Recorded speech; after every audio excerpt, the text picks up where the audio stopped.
often seen as the other side as a provocation, where the embargoes from the US are seen as Japan as a deadline to attack.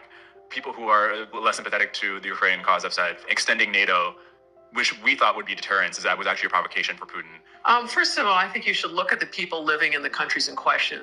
So before we decide that we're the important people in the world, Americans, or we're in Britain now, or Britons, and therefore anyone in between doesn't count, I believe that's wrong.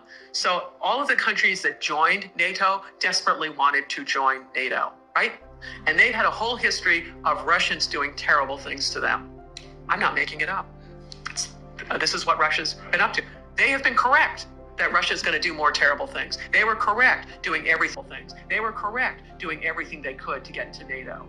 It's incredible in my lifetime, remembering what the standards of living of people in Eastern Europe that the Soviet Union had dominated and what it is now.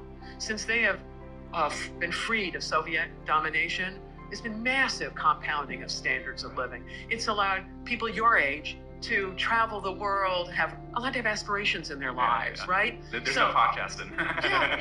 But if when you talk about, oh, should we deny these things because we got some egos in Russia that want to maintain a continental empire? I cannot, or you cannot change how Russians think about things, right?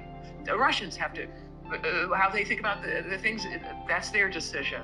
But if you look at Europe as a peninsula, you're better off with more insulation from Russia than not.